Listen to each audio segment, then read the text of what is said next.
Sejam todos bem-vindos, tá? Então, hoje, eu queria acolher vocês, né? Já faz algum tempinho que a gente teve a nossa formação por componente. Acolher vocês no dia de hoje e apresentar um pouco o que nós vamos fazer, né? Os nossos trabalhos. Hoje a gente vai trabalhar dentro de um eixo, né? Não sei se vocês se recordam quando a gente fez aquele temário de assuntos para a gente trabalhar durante, no decorrer do segundo semestre, né? Os temas das ATPCs. E um dos eixos, perdão, é o eixo 1, que é ensino de filosofia e ensino de história. Né? Então, dentro desse eixo, vocês listaram várias temáticas, né? E, como já é sabido, eu sou PCNP de Filosofia, não sou de História. Na diretoria de ensino a gente não tem PCNP de História. Então, por conta disso, para também poder dar um apoio, né, aos professores de História, hoje a gente traz um convidado que é formado em História para poder fazer esse momento junto com vocês, né, junto com nós todos. Embora a TPC não seja só para os professores de História. Nós temos hoje a participação dos professores de História do Ensino Médio, que geralmente que vem fazendo, né, as ATPCs junto com a Susan, né, e o pessoal de Sociologia. Mais uma vez, lembrando, essa divisão ela foi feita para a gente conseguir atender a todos, né? Porque o Google Meet ele só comporta 250 pessoas. E se nós juntássemos todo mundo, talvez ultrapassaria aí esse número, né? Então, por conta disso, foi feita essa divisão e fica comigo as semanas de ATPC por componentes professores de História do Ensino Fundamental e os de Filosofia, né? Então, hoje a gente vai fazer junto. Então, comigo os professores de filosofia e os de história de toda a rede, tá? Essa configuração é apenas hoje, tá? Ou em outro momento, quando for necessário, mas aí a gente orienta também, tá bom? Para a gente não demorar mais, né, sem mais delongas, eu vou apresentar o professor Ed, que é um grande amigo meu, né? Tivemos a oportunidade de trabalharmos juntos na universidade, né? O professor Edivaldo Corrêa Santana, ele é formado em História, é mestre e doutor também em História pela Unesp de Assis, né? Hoje ele é professor adjunto do Departamento de História, do Instituto de Geografia, História e Documentação, no campus de Cuiabá, da UFMT, da Universidade Federal do Mato Grosso, né? É vice-líder do grupo de pesquisa História e Mídias Eletrônicas da Unesp em Assis, né? Foi docente aí do curso de História da UFMS de julho de 2009 até abril de 2018 e foi também coordenador do curso, né? Coordenador do curso de História de 2013 a 2017, também do PIBIG. Então, assim, é um professor que traz uma grande experiência profissional como professor, né? Tem uma larga experiência como professor também dessa disciplina, e hoje vive a realidade do ensino universitário, ensino superior. Né? Ele vai falar para nós um pouco hoje, né? Vai conversar conosco um pouco sobre os usos da imprensa na pesquisa e também no ensino de história. Né? Vai falar um pouquinho sobre essa temática, como utilizar aí, então, a imprensa como recurso dentro da sala de aula. Tá? Eu queria chamar o Ed. Você está Oi, Júlio, bom dia. Ô, meu querido, tudo bom? Bom dia, pessoal. Tudo bem? Seja bem-vindo, viu, Ed? Sinta-se em Obrigado, casa obrigado. aqui, o pessoal bastante acolhedor. Tenho certeza que hoje, amanhã nossa vai ser assim, bastante produtiva, tá? Obrigado, Eu obrigado vou pelo ficar convite e aqui pela no. oportunidade. Tá, joia. Eu vou ficar aqui no backstage. Aí, se precisar de alguma coisa, é só falar, tá bom, querido? Então tá ótimo. Vocês me ouvem bem? Te ouvimos bem, Ed. Eu, pelo Tá menos, ouço ótimo, bem. O tá pessoal está ótimo, colocando aqui no chat que também ouve, tá? tá ótimo. Se tiver algum problema aí no som, me avisem, por favor, tá? Que a gente descobriu que a internet tá bem distante, a nossa internet está bem distante daquilo que as operadoras vendem, né? Então, constantemente cai. Infelizmente, a gente descobriu isso. Foi uma das descobertas desse período. Bom, primeiro eu gostaria de agradecer o convite, né? Como o Júlio falou, a gente se conhece de Presidente Prudente. A gente trabalhou, nós trabalhamos juntos por um período aí. Eu tive a oportunidade de ficar 7 anos, né? Trabalhar 7 anos em Prudente Região, Presidente Prudente, Presidente Epitácio, Presidente Venceslau. Foi um período muito legal, de muitas experiências, né? De conhecer muitas pessoas, de experimentar o calor prudentino, né? Enfim, e conhecer a cidade, os espaços, as pessoas aí de Prudente também. E aí, por motivos profissionais, eu acabei me mudando, né, para o estado do Mato Grosso do Sul, conhecer outras pessoas, viver outras experiências, e aí vai. E agora estou no Mato Grosso, né, na cidade de Cuiabá, há um pouco mais de 2 anos. Então, eu gostaria de agradecer muito o convite, a possibilidade de estar com vocês, de falar um pouco para vocês aqui, de conversar um pouco com vocês, né, nessa manhã de terça-feira, de apresentar algumas observações, algumas indicações, discutir alguns temas que eu acho que são fundamentais para a gente, e que a gente precisa debater, precisa discutir, precisa refletir sobre, né? A gente vive um momento em que o debate, a discussão e a reflexão, ela tem sido realizada de maneira mais talvez imprópria possível, né? Porque todas as pessoas querem debater, querem colocar a sua opinião e não querem ouvir os outros. E não é o sentido dessa conversa nossa. É uma conversa, né? Nessa atividade. Eu sei que é uma conversa de uma forma que não é talvez a mais adequada, porque o mais adequado talvez fosse a gente estar próximo, né? Especificamente, mas isso talvez fique para um outro momento, né? Porque agora o período não possibilita isso, né? Eu sei também que vocês, assim como todos que lidam com computador, né, agora devem estar bastante cansados dessa realidade, de ter que ficar na frente da tela de um computador, de um celular, de um tablet, né? Passar os últimos meses, assim, a gente acabou passando muito tempo assim. Mas, e por isso também eu agradeço o fato de vocês estarem aqui para a gente poder conversar sobre esses temas, né? Para mim, como eu disse, é um prazer enorme, né, estar aqui. Agradeço o convite do professor Júlio. Tenho enorme carinho por Prudente Região. Foi um período muito feliz na minha vida. E espero poder colocar algumas questões para a gente poder debater aqui, tá? Então, eu vou tentar dividir essa fala, né, dentro de um tempo que a gente tem aí para conversar sobre. Eu vou apresentar o que eu pretendo para vocês primeiro, e aí depois eu vou dividir em dois momentos, né, específicos. Né? O segundo momento com um conjunto de exemplos, para a gente verificar se é possível. Então, eu vou iniciar apresentações de slides, né, vou intercalar slide e colocar aqui, ouvir vocês um pouco sobre aquelas propostas, né. Então, deixa eu mostrar o que eu pretendo, né, o que eu quero conversar com vocês aqui, quero debater para a gente depois iniciar esse debate com as etapas, as partes que a gente tem para tratar aqui. Tá bom? Bom, vamos lá. Vou iniciar uma apresentação de slide.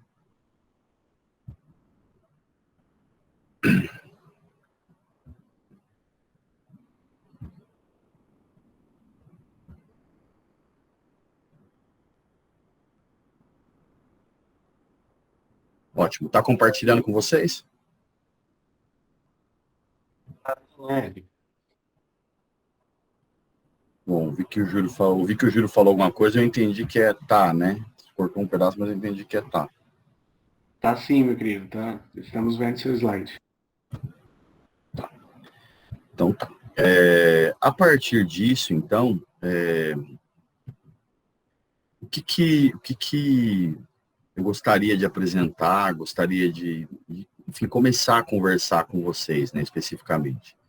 Diz respeito a essa proposta que nós conversamos, nós estabelecemos, né, Júlio, a gente conversou há algum tempo sobre essa atividade de hoje, e aí, claro, ele também indicou essa realidade, não são só professores de história, então a ideia é realmente que eu vou dizer aqui não seja algo que deve ser considerado, eu acho que só para professores de história. Eu penso que deve ser considerado para professores de história, geografia, filosofia, sociologia, língua portuguesa. Acho que a gente pode pensar, quando fala dos usos da imprensa, né, principalmente no ensino, a gente pode pensar de modo interdisciplinar. Né? Não vejo motivo para a gente olhar apenas para a disciplina de história. Embora parte do que eu vou falar aqui, acho que vai fazer mais, vai ser mais rapidamente reconhecido pelos professores de história, tá? Então, a ideia é falar um pouquinho dos usos da imprensa para o ensino e para a pesquisa, e aí esta ideia, ela está baseada em 3 pressupostos, tá? Que dizem respeito ao nosso mundo, de modo geral, né? Um primeiro pressuposto foi estabelecido pela Katia Abud, né? E aí a professora, ou pelo menos sintetizado pela Katia Abud, já que ela não é a única a falar disso, tá? Dos desafios da educação, né? Um dos desafios da educação hoje, sem dúvida, é lidar com a carga de informação que a gente tem, né? A gente tem uma carga gigantesca de informação, e aí, no sentido da gente não reproduzir, né? De fato, esse é um desafio que a gente cotidianamente, a gente se depara com ele, né? Se há 5 anos atrás, a nossa preocupação, 6, 7, 8 anos atrás, a nossa preocupação era lidar com as informações para as pessoas não reproduzirem, ou, portanto, não copiarem e colarem as informações apenas, hoje isso é um pouco diferente, né? Que além dessa perspectiva, hoje tem uma carga muito grande de informação e de informação falsa. Então, de algum modo, a gente tem que tentar lidar com essa carga que nós temos, no sentido das pessoas não reproduzirem, né? Esse é um desafio, não é o único. É um dos desafios da educação contemporânea. Um outro pressuposto diz respeito ao papel da mídia nesse aspecto, da mídia de modo geral. E aí, embora a maior parte da minha fala ela tem a relação com imprensa escrita, sobretudo com jornais e revistas, nós podemos fazer uma consideração sobre a mídia, né? E aí eu gostaria de citar para isso o Douglas Kellner, né, que ele diz o seguinte: olha, a gente precisa aprender a ler criticamente a mídia, né? O ponto fundamental é esse, porque só isso vai aumentar a nossa autonomia frente a uma cultura de mídia que, de alguma forma, né, vai permitir acessar conhecimentos, gerar conhecimentos e constituir novas formas de expressão desses conhecimentos, né? Nós temos que lidar a um processo, né, que está relacionado ao que o Douglas Kellner chama de culturas dominantes, né? A relação com a mídia e com a cultura dominante aí. Pois bem, quando a gente pensa daí a imprensa escrita, o terceiro pressuposto vem do trabalho conjunto desenvolvido pela Maria Alice Faria e pelo Juvenal Zanqueta. O Juvenal foi meu professor de graduação na Unesp de Assis, né? Eu estudei, morei a minha vida toda, até me mudar daí perto, né, de vocês aí, estudei em Assis, tanto na graduação quanto no mestrado e no doutorado, e o Juvenal foi meu professor da graduação. Então, o Juvenal e a Maria Alice, eles têm trabalhos, 2 trabalhos, né, relacionados à produção de jornais nas aulas, né? A perspectiva deles é uma perspectiva interdisciplinar para construir jornal. Então, não é o que nós vamos falar aqui, a ideia nossa não é construção de jornal, né?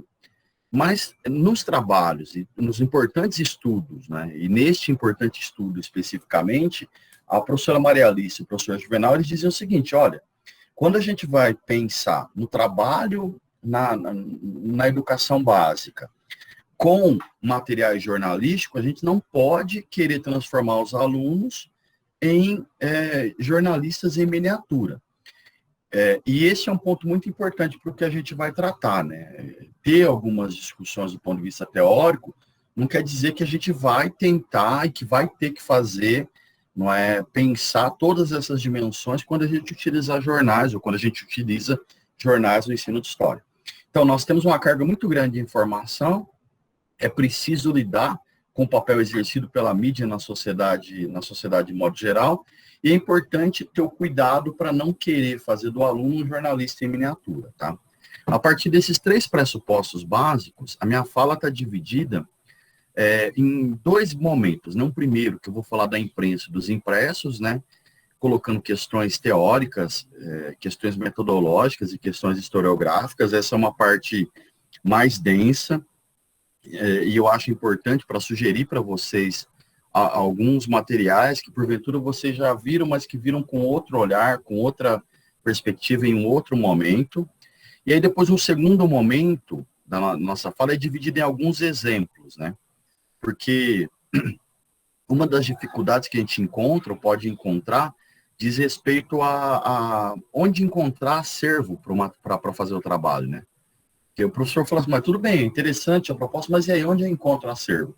Então, eu vou falar para vocês de alguns exemplos, né, nesse segundo momento, e aí tratar da imprensa operária, tratar da revolta da vacina e mostrar um acervo que vocês podem consultar, tá? Tratar da imprensa e o governo João Goulart, e tratar da revista O Cruzeiro, né, para pensar uma outra perspectiva. Nos 3 exemplos iniciais, imprensa operária, revolta da vacina e o governo João Goulart, o foco da nossa discussão vai ser mais sobre imprensa, história, imprensa e dimensões políticas, né? E no 4º exemplo eu vou mostrar, olha, tudo bem, tem esses aspectos, né, que são aspectos que eu trabalho mais e que eu acho importante sugerir, frente àquilo que nós vimos de pressupostos, mas é possível, a partir da imprensa, você também trabalhar numa perspectiva de história cultural, olhar comportamentos, mentalidades, gostos, costumes, estereótipos, e aí vai, tá? Então, basicamente, a proposta da conversa de hoje está dividida em 2 grandes momentos, né? O segundo momento com 4 exemplos. Se o tempo permitir, a gente segue com os 4 exemplos. Caso ele não permitir também, a gente seleciona e deixa para uma outra oportunidade esses exemplos, tá? No que está baseado isso que eu vou falar daí, além desses pressupostos e desses exemplos? Caso depois vocês se interessem, está baseado num capítulo de um livro que... O livro foi organizado pelas professoras Ana Paula Schinelli e Jaqueline Zarbato, que são professoras que organizaram uma coletânea sobre ensino de história, né? Que foi publicado em 2018.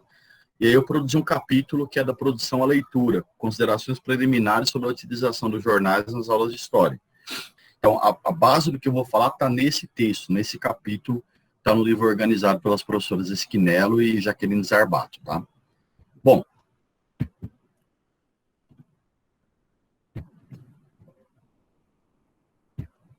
alguma pergunta, pessoal? Alguma dúvida? Alguma angústia? Angústia é a parte mais importante para nós. Muitas, então não tem jeito, né? Por enquanto tem alguém aqui que já te conhece, a Simone. Pois é, a Simone foi minha aluna, né, imprudente, né, na Uniesp, né, um abraço, ótimo, a gente conversa pelo Facebook, né, por redes sociais, é um prazer aqui estar com a Simone também. Uma excelente aluna, e depois ela arrumou para outra área, para a área de história, daí, né, foi buscando daí isso aí, era de outra área, e daí foi arrumando. E ela disse que essa opção pela carreira dela se deve ao carinho e entusiasmo das suas aulas. Fico muito feliz, ela falou isso para mim já, é muito gratificante quando isso ocorre. Bom, então eu vou passar a apresentação da primeira parte, tá? Que é a parte teórica, metodológica, para colocar algumas questões para vocês.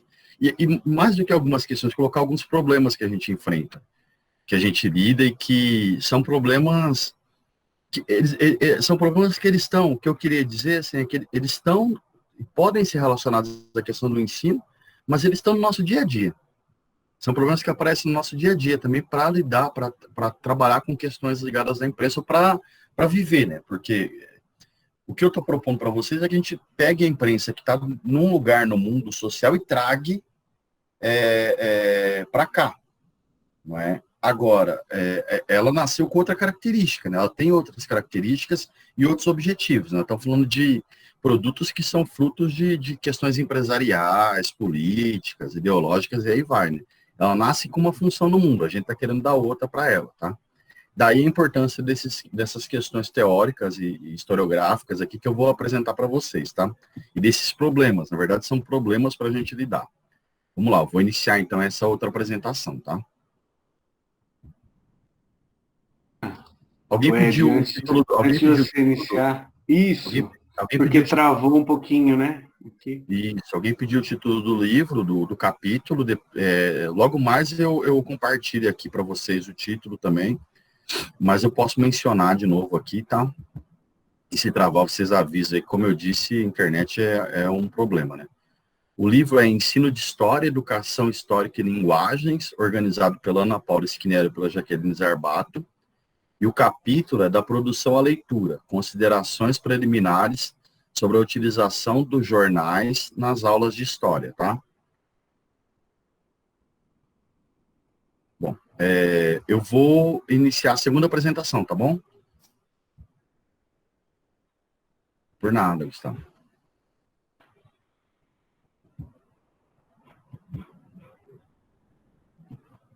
Vocês estão visualizando aí de novo?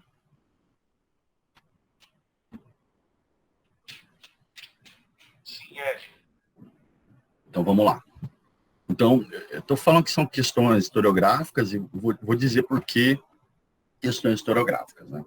Então, não é recente, né, a preocupação de pesquisadores brasileiros com o estudo da imprensa, né, numa perspectiva histórica. Estou dando um exemplo para vocês aí de um trabalho muito utilizado, um trabalho da década de 60, do século passado, que é o trabalho do Nelson Werneck Sodré, um importante historiador brasileiro, né, que trabalha com história militar, dentre outros temas, e que produziu essa História da Imprensa no Brasil, que trata da chegada dos primeiros jornais no processo de independência do Brasil até o final da década de 50, né? Então, tem um recorte temporal extremamente amplo, tá? E aí, nesse recorte temporal extremamente amplo, ele tenta mostrar como que a imprensa brasileira se desenvolveu, quais as fases, quais os períodos de desenvolvimento e quais as características.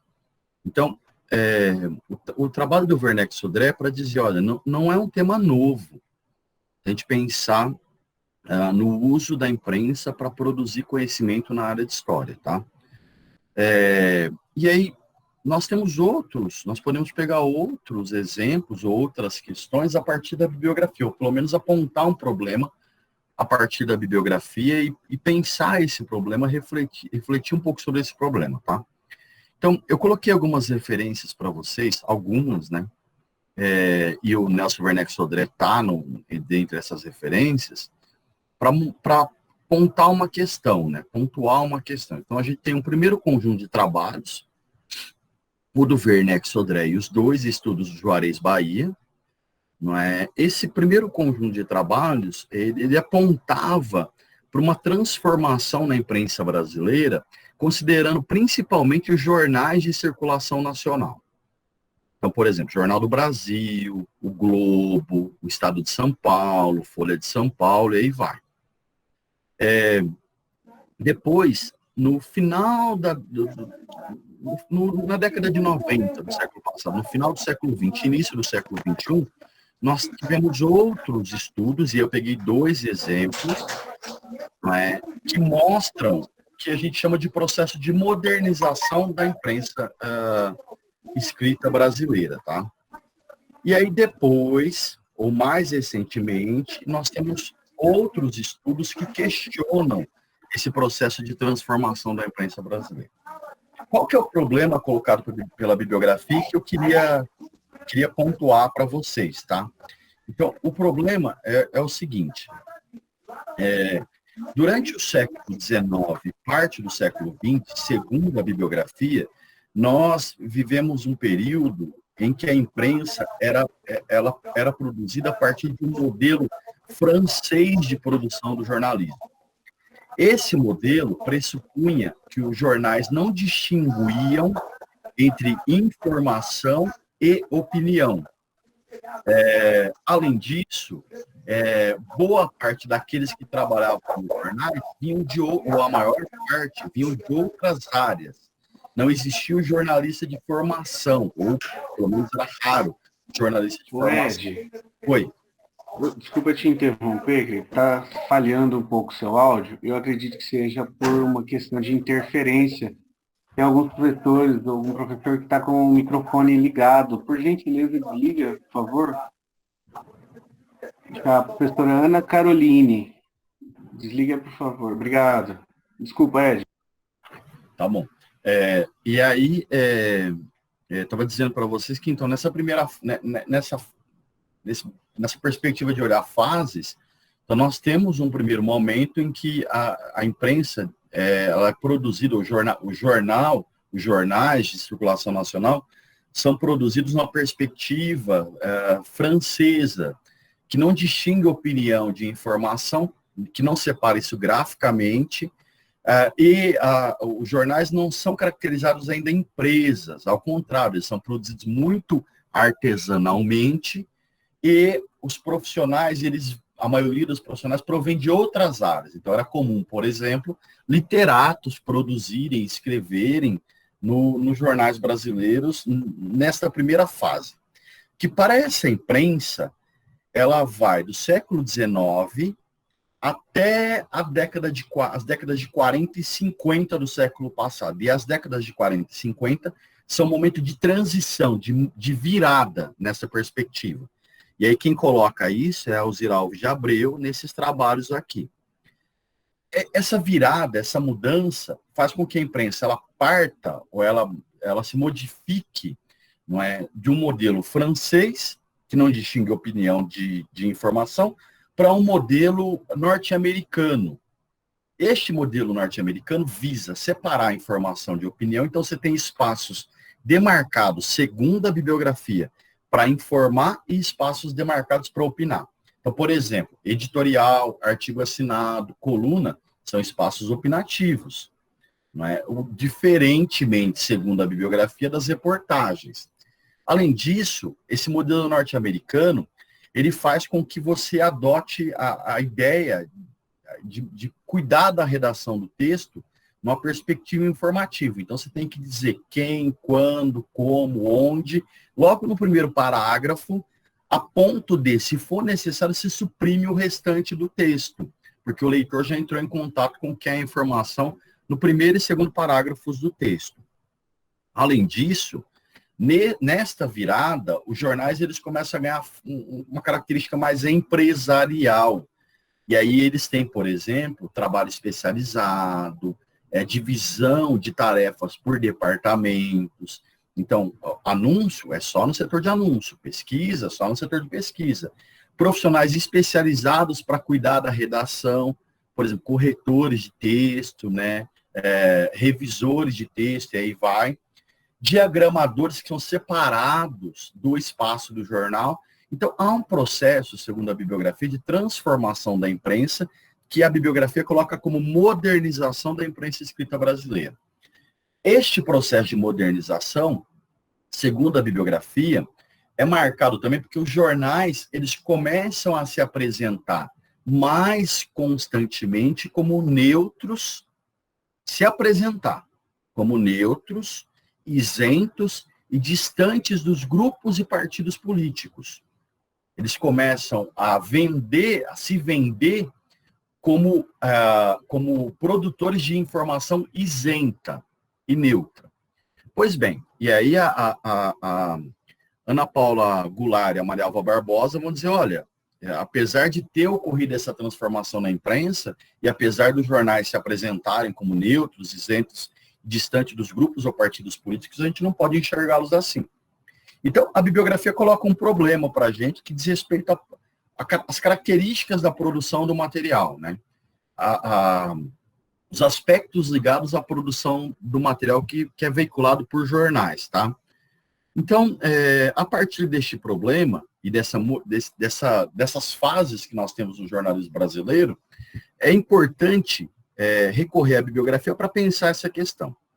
E faz algum tempo, né, que alguns pesquisadores eles chamaram a atenção para a importância de olharmos os jornais como objetos também para estudo, e sobretudo para estudo. E eu estou chamando a atenção de vocês para a importância de olharmos os jornais como objeto de ensino, tá? Por exemplo, né, o Arnaldo Contier já disse isso, né, no trabalho dele de doutorado, Imprensa e Ideologia em São Paulo. Ele analisa um período do século XIX, né, para mostrar como que a imprensa transmite ideologia. A Maria Helena Capelato e a Maria Lígia Prado, né, escreveram isso quando analisaram o jornal Estado de São Paulo, a atuação do jornal Estado de São Paulo na década de 30, né, do século passado. Né. E a Maria Helena Capelato também fez essa análise em outro trabalho para pensar as questões relativas ao liberalismo na imprensa paulista. Né. Então, alguns pesquisadores chamaram a atenção, olha, precisamos olhar a imprensa como objeto, para caracterizar este objeto de pesquisa. E eu estou chamando a atenção de vocês também. Olha, além de objeto de pesquisa, a gente tem que olhar para a imprensa para pensar a possibilidade de ensino a partir da imprensa. Dito isso, né, como é que a gente pode, então, lidar com aquele problema apontado pela bibliografia? Né? Tem algumas referências que podem ajudar. Depois, aqui eu vou colocar a sua citação no final dessa parte aqui, aí vem as referências, tá? Então, primeiro, o próprio... Tem um trabalho, né, do Jean-Noël Jeanneney, que está no livro Por uma História Política. O Jeanneney diz o seguinte, olha, ele coloca uma questão para a gente, é uma questão que eu queria colocar para vocês, né, para a gente pensar do ponto de vista teórico. Aí. Qual que é a influência da mídia sobre a opinião pública? E quais os meios que Estado, governantes, partidos ou grupos dispõem para pressionar a imprensa escrita, falada ou televisiva? E, através dela, a opinião pública. Vou começar a colocar uma questão para pensar, olha, nós estamos lidando com agentes que se relacionam e estão disputando, tá? Estão disputando no campo político e não apenas no campo político, tá? O Jean-Pierre Ox, ele já tinha colocado também no século passado, a mídia exerce um papel fundamental na transcrição, representação e na própria produção do acontecimento político. A pesquisadora brasileira Alzira Alves de Abreu, ela também diz, olha, a mídia é parte integrante do jogo político e da própria construção do acontecimento histórico. E aí, essas colocações vão aparecer nos exemplos que eu vou dar daqui a pouco a vocês, tá? O Pierre Bourdieu também, ele colocou já em alguns trabalhos, né, que qualquer meio de comunicação social possui instrumentos para gerar programas, análises, comentários, conceitos e acontecimentos, para produzir produtos políticos, né, para gerar representações do mundo social. Um pesquisador brasileiro da área de comunicação, o Ciro Marcondes Filho, ele também fez algumas observações muito pertinentes para nós pensarmos a questão, as relações entre história e mídia, né? E para o Ciro Marcondes Filho, a gente não pode desvincular a notícia, qualquer notícia, dos confrontos e dos interesses que perpassam as relações entre os grupos políticos dominantes da sociedade, né? Para ele, a produção de um noticiário, qualquer material veiculado, tem relação com o jogo de força da sociedade. E só pode ser compreendido se a gente inserir esse material no jogo de força da sociedade. De modo geral, esses 6 pesquisadores ajudam a dizer o seguinte para vocês. A partir deles eu digo o seguinte, olha, apesar da imprensa escrita brasileira se apresentar, se vender, se indicar como neutra, isenta e distante dos grupos ou partidos políticos, as referências apontadas e os estudiosos do tema dizem que isso não é possível. Que a gente só consegue entender um produto da sociedade, e este produto específico, né, um produto jornalístico, se a gente inserir esse produto no jogo de forças que perpassa as relações construídas na própria sociedade. Né? Bom, Dito isso, então, não é, nós passamos por um outro aspecto, ou para sintetizar isso, que é o seguinte. Bom, então, se o discurso veiculado pela imprensa não é neutro, se a gente pensa naquela questão colocada por Genenei da influência sobre a opinião pública, a gente pode dizer que a mídia reproduz o que determinados grupos ou partidos desejam. A questão também não é muito essa, né? O professor Áureo Bucetto, que é professor aí na Unesp de Assis, né? Do curso de História e dos cursos da graduação em História, do mestrado e doutorado em História, ele coloca que, olha, a gente não pode tomar qualquer órgão de mídia como uma caixa de ressonância da vida política. Ao contrário, né, jornais, emissoras de rádio, emissoras de televisão, são influenciadas pela estrutura política e influenciam essa dinâmica também. E disputam com outros agentes o poder de impor, ao mesmo tempo, uma visão de mundo, que é muito particular, como sendo uma visão de mundo geral. Então, o Áureo está colocando uma questão que diz respeito às disputas que são travadas nos campos, tanto político quanto comunicacional. Não é? Qualquer órgão de imprensa está brigando pelo poder de fazer ver, fazer crer, para conservar, para transformar o mundo social, para gerar, para engendrar determinadas representações com o intuito de modificar a ordem das coisas no mundo ou manter o mundo como está. Portanto, a partir também dessa colocação do Bourdieu, entendendo que um meio de comunicação ele não é ventrílogo de um partido político especificamente, mas está disputando com determinados agentes políticos a possibilidade e o poder para poder construir representações de mundo particular e veicular representações de mundo particular como sendo gerais. A partir disso, a gente pode dizer que, em que pese as modificações pelas quais a imprensa brasileira passou nas décadas de 40 e 50 do século passado, mudando o padrão de fazer jornalismo, os jornais e o jornalismo não se tornou, como a imprensa pretende apresentar, uma atividade neutra, informativa, isenta e distante dos grupos, partidos e interesses políticos. Tudo bem, pessoal?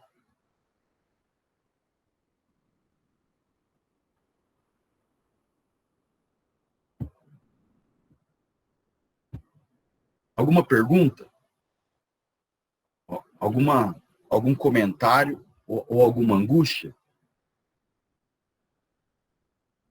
Vocês não têm angústia?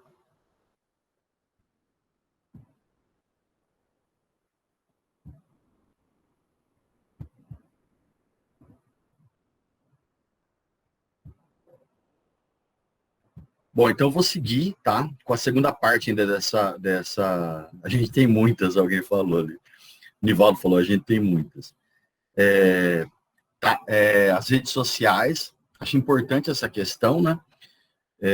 Do Bruno, né? Como que a gente pensa a respeito das redes sociais como disputa midiática. Eu ainda não tive a oportunidade de assistir o documentário que saiu no Netflix, né? Agora me fugiu até o título. Eu vi outro dia, mas não consegui assistir. O Dilema das Redes, Ed. Dilema das Redes, isso, o Dilema das Redes. Mas há algum tempo eu tenho pensado nessas questões, isso, Dilema das Redes. Apesar de não ter me dedicado a estudar, mas como todo mundo, as pessoas, eu acho, de maneira geral, né? E a gente que lida com o ensino, né, professores de modo geral, a gente tem lidado com isso. Eu acho que a gente está lidando de modo diferente, né? Primeiro a gente ficou assustado com a questão das redes sociais num dado momento, não é? E o impacto que elas tiveram na vida dos alunos, assim, né? Os alunos passam muito tempo nas redes e tal. Esse foi a primeira coisa que chamou a atenção nossa, né? Talvez há uns 5 anos, 6 anos ou um pouco mais. A gente não atentou, né, ainda para o modo como as questões são produzidas e engendradas, né, e a gente não percebeu que uma brincadeira não, um negócio de universitários norte-americanos, né, fosse ganhar a dimensão que ganhou, como exemplo o Facebook, o Twitter, o Instagram, né? Enfim, a gente achava inicialmente que era uma questão de relacionamento social, né? Que foi constituído. Nas últimas eleições fora do Brasil, tiveram um fator determinante, né, Bruno? Determinante, tiveram um peso central. Não foram os únicos fatores determinantes para algumas das eleições, né? Principalmente nos Estados Unidos, se a gente pensar as duas últimas eleições nos Estados Unidos, mas principalmente a eleição do Trump, né? A primeira eleição, a eleição do Trump em 2016. E se a gente pensar, sobretudo, o caso do Brexit, né? E a consulta feita no Reino Unido, para o Reino Unido deixar a União Europeia, né? Acho que o caso do Brexit é revelador, porque mostra o trabalho da Cambridge Analytica de maneira gigantesca, essa agência, né, que organiza dados, minera dados, né, produz material direcionado e aí vai. E no caso brasileiro, eu acho que a gente já tinha experimentado um pouco das redes sociais na eleição de 2014, aí experimentamos um pouco mais nas eleições municipais de 2016, e aí na de 2018 foi devastador, né? A gente experimentou muito, só que com um elemento muito, muito peculiar nosso, né? Que me parece que não é tão forte fora do Brasil, né? Nas eleições fora do Brasil, que é a utilização do WhatsApp, né? Então, o Brasil parece a terra, se a gente comparar com outros números de outras regiões, a terra do WhatsApp, não é? E aí é uma questão muito importante, que é o modo como nós utilizamos também, não é, nas eleições, porque nos Estados Unidos foi muito Twitter, muito Facebook, muito Instagram, né? No nosso caso, em 2018, foi muito WhatsApp. E aí, o do WhatsApp, a gente ainda não consegue mapear muito fortemente a origem, né, de mensagem, de onde vem a mensagem, para onde vai. Esse circuito é muito mais difícil do que olhar para o Facebook, para o Instagram, pelo Twitter, e aí vai. Bom, é muito forte, né, o papel das redes sociais. Tá uma disputa gigantesca, né, entre o que a gente chama de meios de comunicação tradicionais e as redes sociais. Eu vou dar um exemplo dessa disputa, Bruno, mas que não tem a ver especificamente só com as questões relativas à política. Eu vou dar um exemplo que não tem a ver com política, tem a ver com política também, mas que não é, em essência, um tema político, né? Que é o futebol. Não é? Este ano agora tem mostrado para a gente a luta e a disputa entre empresas de mídia tradicional, no caso brasileiro mesmo, né? E redes sociais para transmissão de partidas de futebol. Se a gente olhar, por exemplo, o principal campeonato de futebol no mundo, né, talvez fora a Copa do Mundo, que é a Champions League, a final foi transmitida também pelo Facebook e teve mais de 4 milhões de acessos, né? Foi um recorde. Mas, assim, é um recorde num potencial que pode ser absurdamente gigantesco ainda.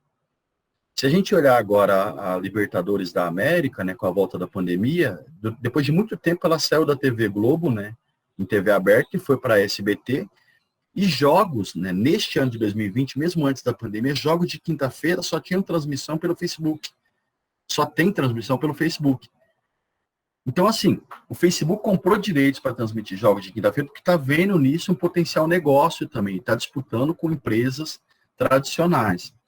Então, essa disputa, Bruno, ela se dá no campo político, ela se dá no campo econômico, né? Eles estão disputando atrações para travar nessa concorrência o predomínio de determinadas transmissões, e me parece que há um potencial de crescimento para as redes sociais ainda, para a abrangência das ações, gigantesco, né?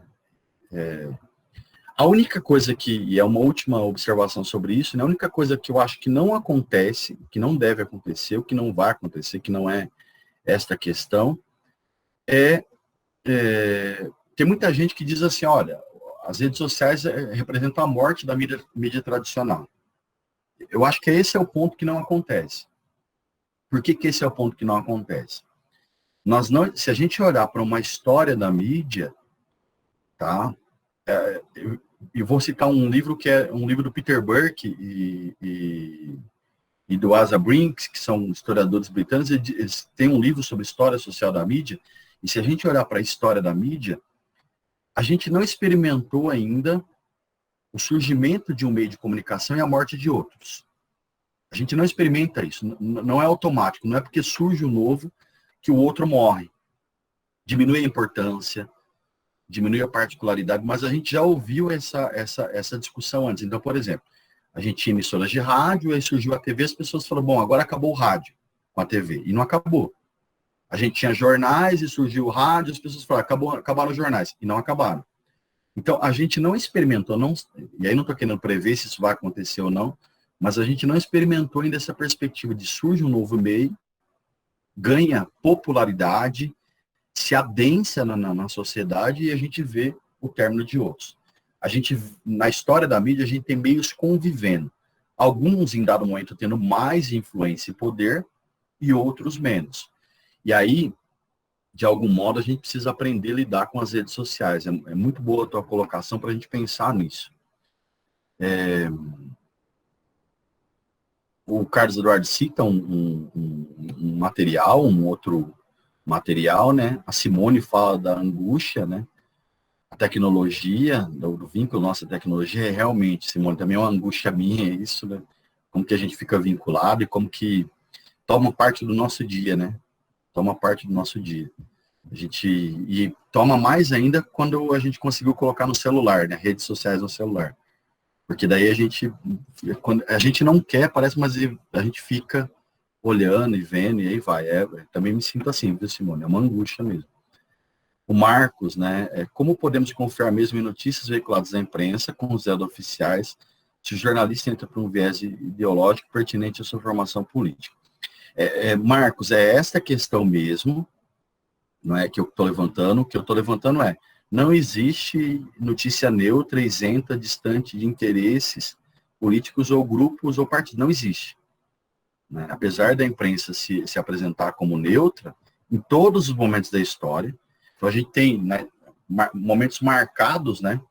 Então, um primeiro momento lá que é de jornalismo claramente opinativo, e depois da década de 40 e 50 do século passado, olha, não, a imprensa se modernizou, então agora é distante dos grupos ou partidos políticos. Não, isso não existe. Eu vou dar alguns exemplos para vocês. Agora, o problema uma coisa é você ter imprensa e jornalistas que realizam uma atividade de comunicação social, não é? E que não é neutro. Não é? Isso é uma coisa. A outra é um dilema colocado para as redes sociais, que você tem notícias falsas, informações falsas. Uma coisa é um material produzido que é carregado de aspectos ideológicos, políticos, de opções políticas, de visões de mundo. Porque, enfim, todo discurso, e essa é uma perspectiva, todo discurso é carregado de aspectos políticos, ideológicos, de visões de mundo, de quem o produziu. O que eu estou dizendo para vocês o discurso da imprensa, veiculado pela imprensa, não é neutro como qualquer outro discurso. Esse é um aspecto. O outro é o que a gente está vivenciando, que são notícias falsas, veiculação de montagens, de falsificações, que também tem uma história, que a gente poderia abordar em outro momento. A Guerra Fria, travada entre Estados Unidos e União Soviética no século XX, é um momento muito peculiar para a gente pensar a propagação de peças falsas, né? E aí não vou usar o termo aqui, fake news, porque eu tenho um problema com esse termo fake news aí, né? Porque eu acho difícil uma coisa ao mesmo tempo ser falsa e ser notícia, né? É complicado, porque a notícia já é uma construção que tem aspectos ideológicos, políticos por trás, e não é neutro. Então, como é que você vai colocar que é falso, né? Se é falso, enfim, informação falsa, e vai. Mas, enfim, foi o termo que pegou no Brasil, né? Não só no Brasil também. E aí, cabe nós, educadores, filtrar as notícias? Sim, acho que sim, Marcos, é importante. Mas o que eu vou propor aqui, mais do que filtrar as notícias, é trabalhar com isso. Não é um problema, né? Você pegar um material, e eu vou mostrar que tem uma perspectiva ideológica e política por trás. Esse não é o problema. A questão é você trabalhar nas aulas para desconstruir esse aspecto político e ideológico que está por trás. Porque daí você forma um leitor de mídia. Aí o cara vai entender quando um jornal, por exemplo, se posicionar com um discurso mais próximo de determinado grupo político, ele vai falar, tudo bem, o fato é esse, aconteceu, mas o jornal está pendendo para aquele grupo. Ou quando se posiciona mais próximo de outro grupo, ele vai entender, ó, tudo bem, o nosso aluno vai entender. O fato é esse, mas ele está se posicionando próximo de um grupo. A questão não é a gente abandonar esse material, em hipótese alguma, né, qualquer material, mas a questão é desconstruir esse material. Eu volto para as questões, se vocês permitirem, eu vou colocar aqui os aspectos da proposta, e daí eu volto para as questões em seguida, pode ser? Para a gente daí retomar a partir da questão do Marx, e aí eu volto a outras questões, tá?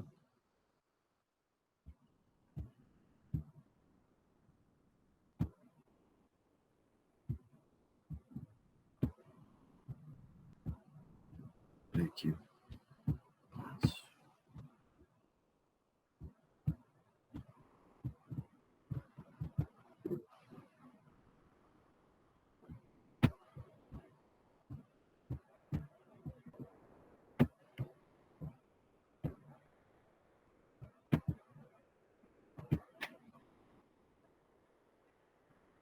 Vocês estão vendo o slide de novo?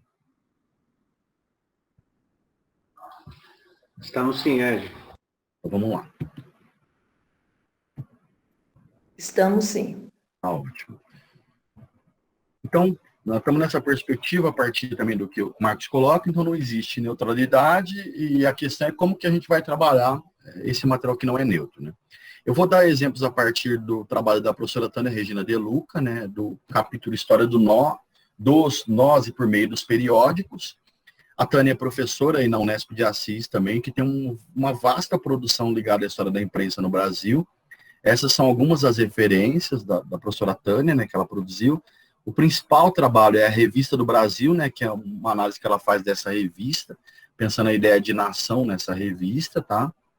Mas ela tem outros estudos importantes, como o trabalho que ela fez junto com a Ana Luísa Martins, História da Imprensa no Brasil, tá? O que a Tânia coloca? Eu vou fazer 3 observações a partir do que ela coloca e o que eu penso que a gente possa utilizar nas salas, tá? Ou nas aulas.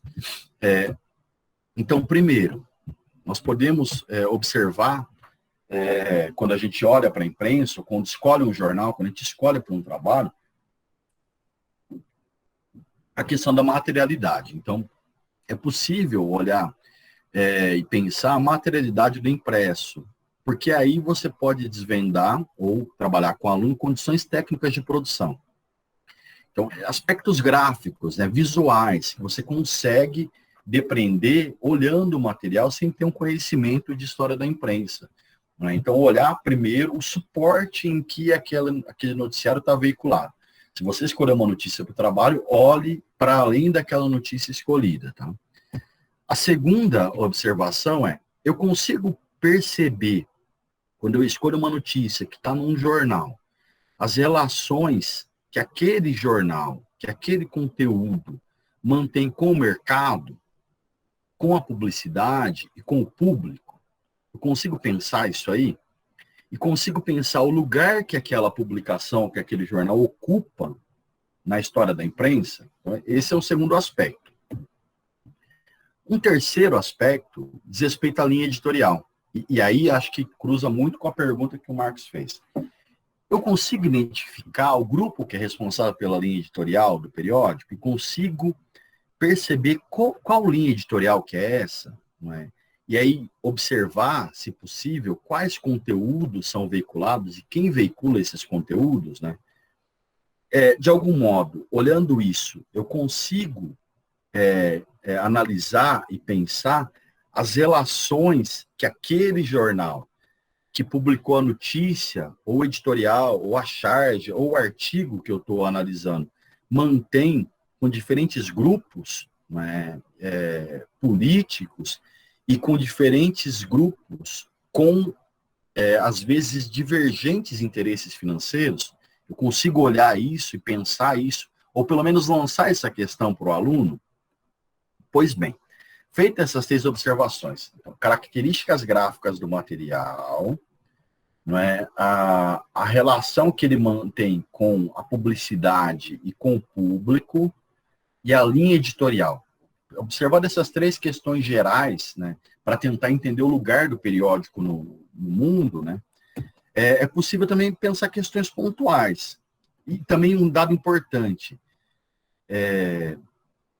não quer dizer que a gente tem que fazer esses pontos do início ao fim, em cada exercício que a gente vai fazer com jornais, tá? Mas se a gente conseguir fazer pelo menos um deles, já é uma atividade muito importante para formar o leitor de jornais, formar o leitor de mídia, que é a perspectiva que eu gostaria de colocar quando a gente pensa essas questões que vocês estão colocando. A gente não deve demonizar a mídia e falar assim, olha, não, então a gente não vai usar. A gente deve aprender a ler, ensinar o aluno a ler para desconstruir esses materiais veiculados. Tá? E aí, por exemplo, né, eu tenho acesso ao material, e esse acesso ao material de um jornal vai ser acesso a uma reportagem, eu vou conseguir ver outros materiais para montar minhas aulas. Né? Eu consigo, então, situar esse jornal na história da imprensa, eu consigo ver as características do material, periodicidade, impressão, características do papel, se tem ou não iconografia, se tem ou não publicidade. Eu consigo ver como que o material é organizado internamente, né? E tem iconografia, que característica que tem a iconografia, né? O grupo responsável pela publicação, é fácil identificar isso, né? Isso me ajuda a pensar a posição que eles veiculam naquele material. Eu consigo identificar os colaboradores mais assíduos, né? O público, para que público que esse material foi destinado? É para todos os leitores ou para setores específicos? As fontes de receita dizem muito. Quem que está financiando essa publicação? Né?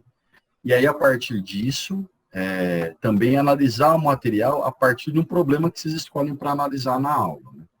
Dito isso, então, eu gostaria, só para poder voltar às questões, de dar um exemplo, porque acho que é isso que o tempo vai permitir, viu, Júlio? Rapidamente, para vocês verem a possibilidade de acesso ao material também, tá? E aí eu volto às questões, já pode ser? Eu vou pegar um exemplo que tem muito a ver com o nosso cotidiano, né, que pode ter muito a ver com o nosso cotidiano. Vou tentar pegar 2 rapidamente, né? Um deles é a revolta da vacina, tá? Para olhar alguns aspectos da revolta da vacina.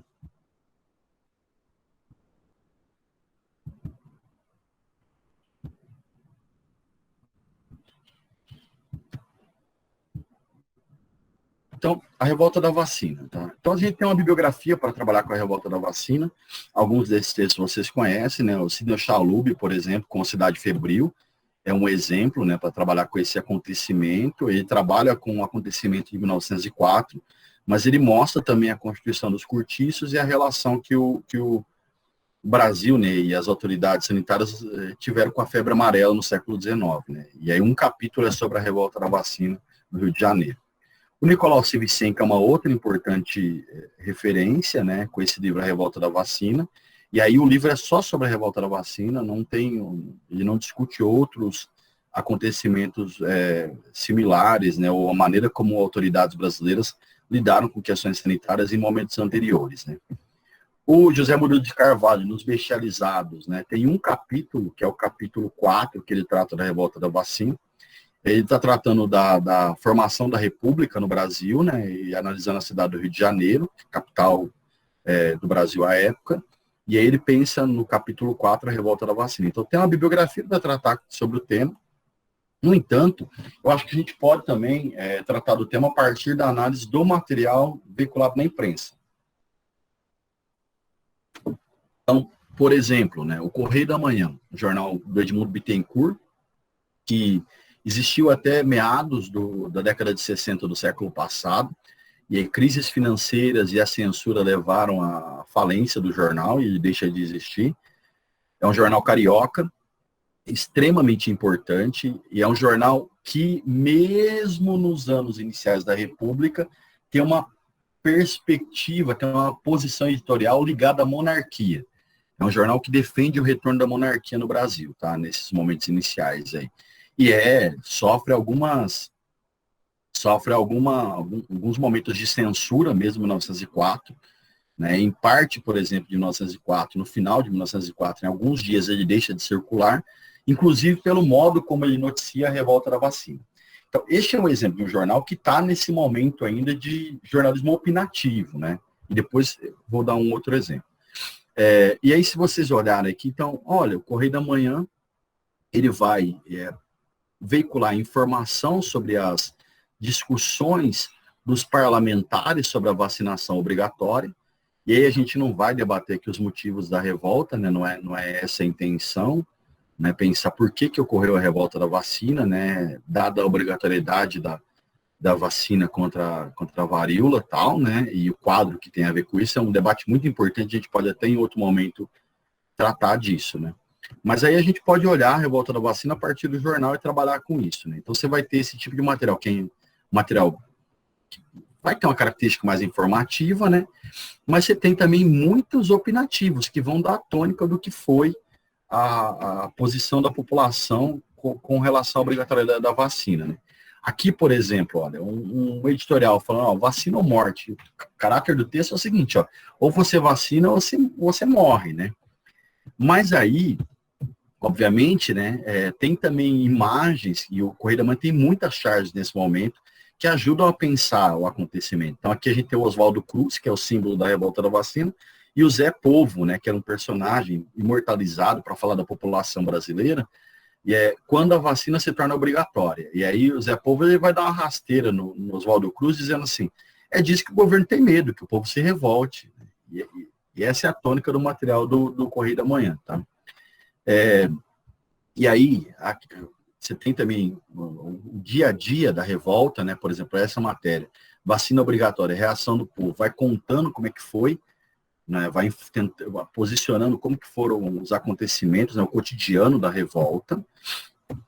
E aí, textualmente, você consegue ver aspectos, né? Que ajudam a pensar por que a revolta aconteceu. Por exemplo, esse material aqui, esse trecho, né? De 1/10 de 1904. Vejam, é claro nesse trecho, ou fica claro para a gente nesse trecho aqui, a questão da violência e da brutalidade. Então, o Correio da Manhã tenta dizer que os agentes de saúde pública eram brutais, né, no trato com as pessoas, né, e invadiam a casa das pessoas. Oswaldo Cruz, tendo Oswaldo Cruz à frente ou a partir do aval dado pelo Oswaldo Cruz, né. E invadiam, né, de maneira muito violenta como servos do Santo Ofício. Olha a analogia que o jornal tenta fazer, né.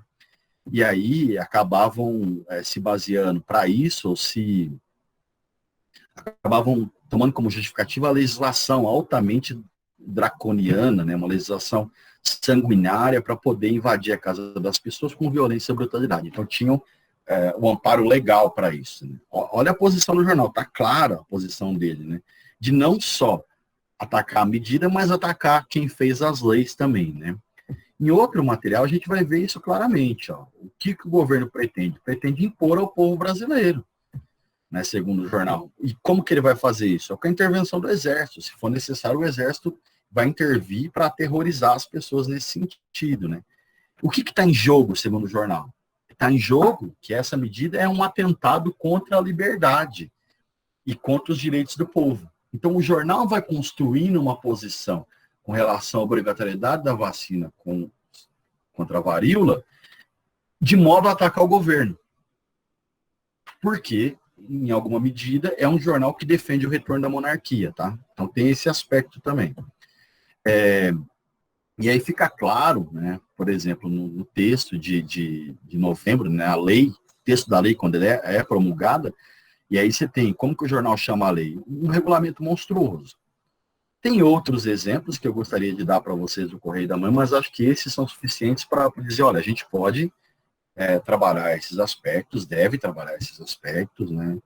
É possível trabalhar esses aspectos olhando a posição política e ideológica do Correio da Manhã quando a gente olha um acontecimento como a revolta da vacina. Acontece que ele não é o único que a gente pode usar. Eu estou dando um exemplo agora de uma revista chamada O Malho, que eu acho sensacional, por conta até da parte gráfica, né? Uma parte gráfica muito para 1904, muito refinada, né? A parte de ilustração fantástica. E o Mário também tem exemplos, né? Quadros inteiros, páginas inteiras, né? Que tratavam da revolta da vacina a partir de imagens. Esta, por exemplo, e eu selecionei uma parte dela, que é a tragédia em 2 quadros, para mostrar o Oswaldo Cruz e o modo como a revista representa a aplicação da vacina. Olha, são cenas de dor, né, de deformação. Então, ó, não aceite, e o Barbosa Lima dizendo, né, não aceite isso porque se você aceitar, e olha a citação, acho que vocês não conseguem ler do Barbosa Lima Sobrinho, veja, senhor presidente, os nossos irmãos, as nossas esposas, os nossos filhos, conspurcados pela vacina, rebaixados ao papel de cobaia, miséria, protesto, positivamente em nome de Conte, protesto por todas as juntas, né? E aí o Barbosa Lima dizendo isso na tribuna, ele disse isso e foi para a charge, foi para esse material aí. Páginas inteiras, como eu disse, esse é um outro exemplo apenas, né? E as capas também podem ser utilizadas, essa do Mário, né? Então, com a lei na mão aí, o Rodrigues Alves fala assim, olha, nós vamos cumprir a lei, tendo a justiça ao nosso lado e aplicar a vacina, e é isso que vai ser feito. São páginas e páginas para a gente poder utilizar. Mas a questão é a seguinte, vocês podem falar assim, mas olha, a gente está em Presidente Prudente, não tem acesso ao acervo do Correio da Manhã, ao acervo do Jornal Mário, para tratar da revolta da vacina, ou a outros acervos. A gente tem acesso a esse material, é um material que está disponível na hemeroteca digital da Biblioteca Nacional, e é um material, assim, gigantesco que a gente tem acesso. Eu vou mostrar para vocês, então, esse acervo digital rapidamente, tá? Aqui na hemeroteca digital, por exemplo, né, eu fiz um exercício aqui de colocar o período 1900 a 1909, Rio de Janeiro apenas eu escolhi, poderia escolher outros estados da federação, e o termo vacina. É claro que na minha pesquisa vai resultar mais do que matéria sobre a revolta da vacina, né? Tudo que tem vacina vai ser captado, mas boa parte, no ano de 1904, entre julho e dezembro, diz respeito à revolta da vacina, tá? E a obrigatoriedade da vacina contra a varíola.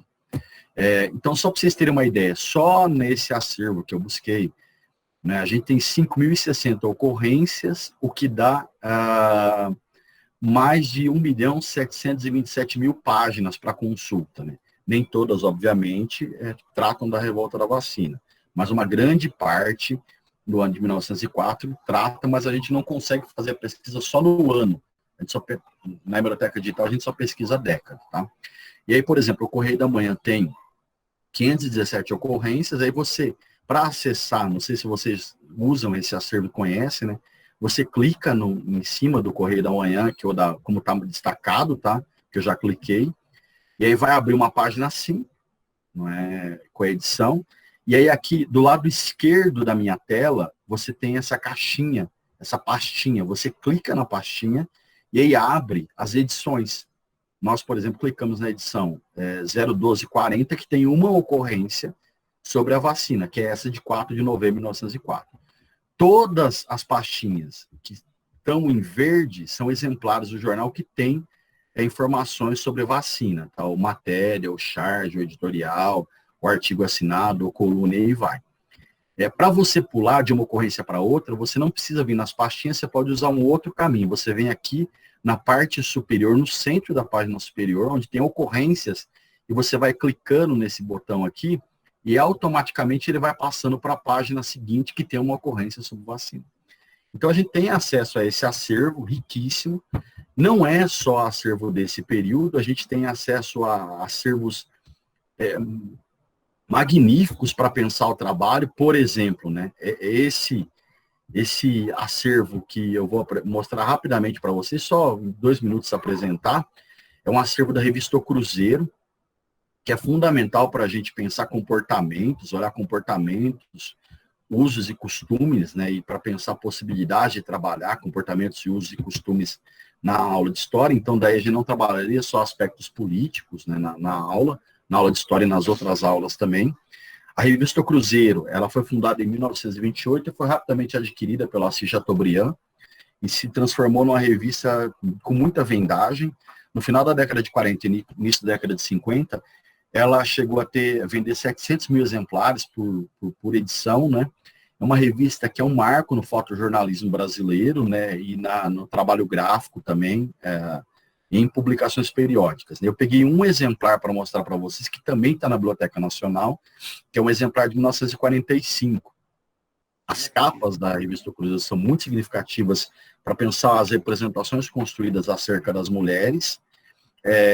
Né, na revista, a gente pode entrar em contato com temas que podem ser temas trabalhados nas aulas, por exemplo, a guerra, o final da Segunda Guerra Mundial. Tem uma fotoreportagem sobre isso, de dois importantes jornalistas brasileiros do período, né? As fotos do Jean Manzon e o texto do David Nasser, que são referências para o período. E aí a gente pode pensar essa revista com que tipo de reportagem que ela faz, ou de fotoreportagem que ela faz sobre o fim da guerra, né? E quais características que ela apresenta nessa reportagem. Tem seções na revista que são, assim, preciosidades, como o Pif-Paf, que é esse que vocês estão vendo, ou Amigo da Onça, que é esse que está no canto inferior direito, que está reproduzido aqui, tá? Mas mais do que isso, tem no Revista O Cruzeiro uma tentativa de apresentar comportamentos, mentalidades,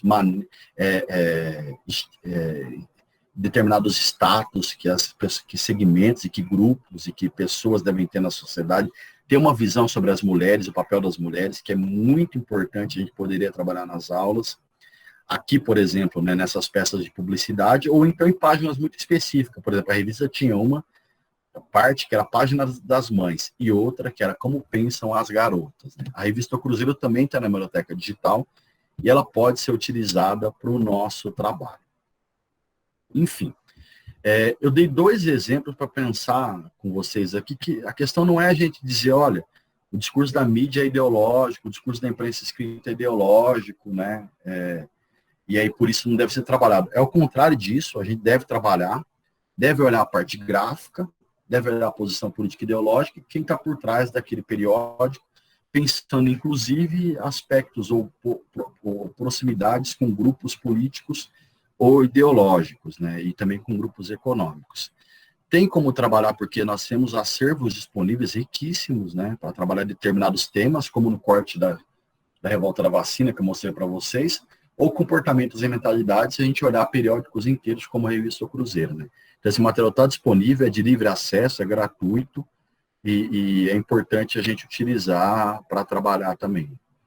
Era um pouco isso que eu tinha para dizer. A questão, numa sociedade que a gente está imerso numa quantidade gigantesca de informação, a questão não é não trabalhar com a mídia, é ao contrário, é formar leitores de mídia também, tanto da imprensa escrita, quanto da mídia audiovisual, quanto das redes sociais. A questão é formar leitores de mídia, porque a gente precisa formar leitores de mundo, que entendam como o mundo funciona e se posicionem acerca do mundo também. Era um pouco isso que eu queria dizer para vocês hoje, nessa conversa nossa, e queria abrir para perguntas também, se a gente tiver tempo, né? O Ed, acho que o pessoal está ainda escrevendo. O pessoal está assim, eu pude perceber e acompanhar aqui pelo chat, que foi uma boa fala, né, como sugestões de lugar para buscar esses materiais, que geralmente é o que a gente precisa bastante, né? O Bruno coloca o acervo maravilhoso, magnífico, a Betânia coloca que está achando isso muito maravilhoso, que não sabia onde encontrar esse material, né? Então, assim, eu vejo que foi de uma contribuição muito valiosa a sua fala. Uma pena mesmo a gente ser tomado aí pela falta do tempo, né? E eu queria aproveitar, eu vou fazer o seguinte, eu vou mandar as perguntas que estão no chat, eu vou mandar para o professor. Aí, num outro momento, se você puder me responder, eu encaminho para eles. Pode ser? Pode, claro. Porque nós tivemos aquele probleminha inicial, né? E nós perdemos aí alguns minutinhos. Mas eu queria te agradecer imensamente pelo convite aceito, né? Pela sua disposição e disponibilidade. E também queria convidar, deixar aberto, né, as portas da nossa casa para que você volte outra vez, talvez até para dar continuidade a essa fala, que, pelo que a gente pôde perceber, é bastante importante, né? Se você quiser, enfim, fica aberto ou trazer outras falas também para colaborar com a nossa formação, tá? Eu agradeço também, eu estou vendo as perguntas aí agora, né, são muito instigantes, muito importantes, né, desde para a gente pensar o papel da escola, né, e o modelo pedagógico adotado, como exemplos, né, de questões para a gente pensar, por exemplo, a Voz da América, né, e outros exemplos dados aí, acho fundamental pensar isso. Acho que a gente precisa trabalhar com a formação desses leitores de meio de comunicação, que acho que essa é uma possibilidade da gente sair da armadilha que o mundo nos colocou, né?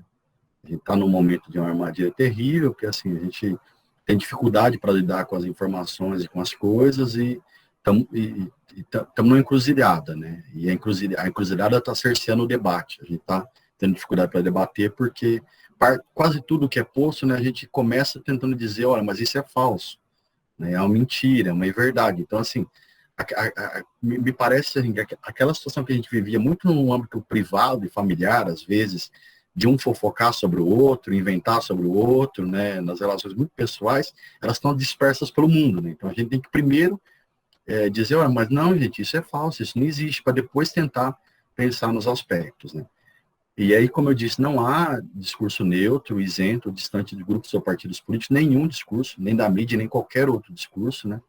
E a gente tem que tentar trabalhar com isso para formar pessoas que, independente da sua posição política e ideológica, saibam ler a mídia, né? Entendam a mídia e consigam ler e se posicionar sobre o mundo, né? Com mais consciência e mais clareza sobre a dinâmica que o nosso mundo tem, né?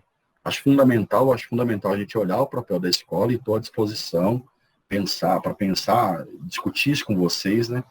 Eu reconheço que é um tema que eu pesquiso, então, assim, que eu gosto muito, né, da imprensa escrita, da mídia em geral, essas relações com a história. Então, assim, eu acho que, de fato, eu tinha preparado uma conversa para vocês aqui, que a gente teria mais ou menos umas 20 horas para conversar, né, quando a gente tem 1 hora e meia, né. É um problema, às vezes, da nossa, enfim, da nossa falta de limite, às vezes, né. A gente acaba não tendo limite para Um pouco da ânsia, aquela ânsia de exatamente. querer, Mas, né, preencher. mas o recado principal é esse, né? Não existe discurso neutro, né? Não é demonizando a mídia que a gente vai sair de uma situação como essa. Ao contrário, a gente tem que formar leitores de mídia, porque a gente precisa formar leitores de mundo, que entendam o mundo e saibam se posicionar com relação ao mundo, né? E há a possibilidade de trabalhar no ensino, e a internet acho que ajudou nisso, porque hoje a gente tem acervos riquíssimos disponíveis, né? Eu dei o exemplo da Hemeroteca Digital, da Biblioteca Nacional, mas a gente tem também o Centro de Documentação e Memória da Unesp, né? O CEDEM, que tem um acervo da imprensa operária, que também é riquíssimo para trabalhar, e aí no final do século XIX e início do século XX, né? Cada vez mais, né, a gente tem mais espaços e mais acervos digitais que estão disponibilizando esse material. E acho que a gente precisa começar a consultar, começar a utilizar e começar a levar nas aulas, né? Porque se a gente fizesse esse trabalho olhando para o passado, talvez a gente ajude a formar pessoas que entendam um pouco melhor o presente também. E aí, muito obrigado mesmo pela oportunidade, Júlio, muito obrigado pela paciência de vocês que ouviram, né, e que tiveram aqui, que lançaram as questões também, né. Gostaria que vocês pensassem bastante nessas questões aí, e estou à disposição para o que vocês precisarem, né, e agradeço novamente o convite e a paciência de vocês para passarem esse tempo, nós passarmos esse tempo aqui na manhã de terça. Obrigadão, pessoal. Não foi um peso, viu, Ed? Foi bem tranquilo, foi muito bom. Eu queria encerrar com a fala da professora Adriana Brancati. Ela disse assim: você é ótimo, acho que devia voltar para Prudente. Eu sei que essa não é uma realidade muito próxima, mas foi muito bom. A tecnologia, de certa forma, nos auxilia nesse ponto, né? Nos aproximou um pouquinho e trouxe você um pouco para perto de nós. Quero agradecer mais uma vez a todos vocês. Obrigado, professor Edvaldo. Obrigado vocês, professores da rede. Sei que agora vocês têm ainda outros ATPCs, né, para estar presente. Mas eu agradeço a todos e espero que o próximo encontro, em outro outra oportunidade, a gente possa se encontrar de novo junto com o professor. Obrigado a todos.